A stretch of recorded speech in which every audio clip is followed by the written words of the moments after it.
Hey everyone, this is Matt from End Sickness. Today I'm going to talk about mold toxicity versus mycotoxin sensitivity. These are two very different things, and most people don't understand the difference between them. That's why I wanted to create a video about this topic. So first let me say, I'm not a medical doctor. This is not medical advice. This is based on my personal experience, and I've got 22 years of it, overcome my own illness, my daughter's, helping plenty of other people. So back to the topic, okay? What is mycotoxin sensitivity? Let's start with that one, okay? Because this one is typically the most misunderstood.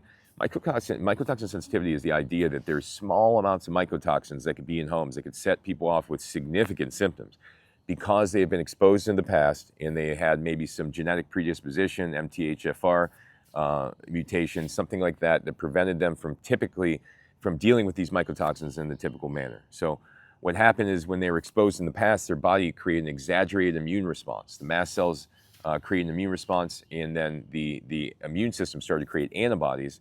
And when the antibodies are created to these mycotoxins, then the antibody levels start to increase over time as they become re-exposed, as they're continuously exposed. So they develop these extreme high levels of IgG antibodies to mycotoxins. And when they're exposed in small amounts, then they have these extreme flares, neurological flares, skin flares, etc.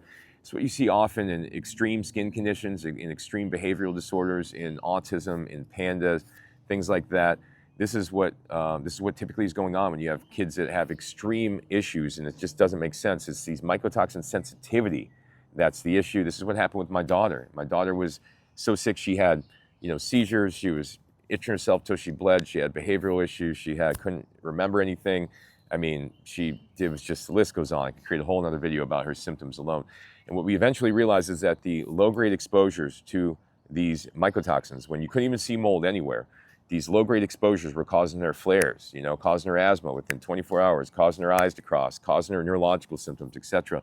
We'd go to all these doctors and they would just say, oh, it's intermittent strabismus for the eyes, and oh, it's eczema for the skin, and oh, it's, it could be autism for the behavior, whatever.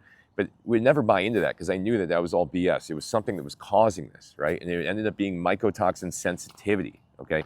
So it's not really about how much of these mycotoxins are in your body. It's how sensitive you are to them. That is the key point in this video I want to go ahead and point out.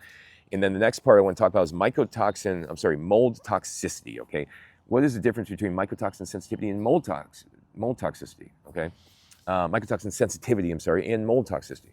So mold toxicity is when you have an overwhelming amount of these mycotoxins in your body, right? But you're not extremely sensitive to them, You're not like being exposed to a little amount of them and flaring up like crazy and have significant issues, unlike these people who have sensitivity, mycotoxin sensitivity. So you have a high burden of these mycotoxins in your body, okay? They're coming out in high levels throughout your urine, but they're not disabling you, They're not making you so sick to the point where you're reacting to extremely small amounts of it. You could still be very sick from mold toxicity, from having all these mycotoxins in your body and having extremely high levels in your body. But, often your reactions are less exaggerated. They're more like a toxicity reaction, a gradual suppression of the body, of the immune system, versus an over-exaggerated immune response, which is like the mycotoxin sensitivity.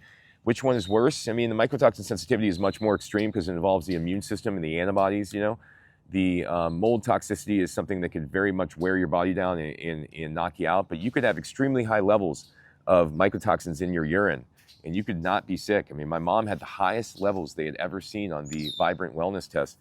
This doctor was mind blown that all she had going on were migraines and sleep issues, when meanwhile my daughter had a little bit of it on her urine, not too much, and had disabling symptoms because of her sensitivity. So mold toxicity is having too much of the mycotoxins in your urine, but not having extreme sensitivity symptoms where you get exposed to small amounts and you have extreme flares.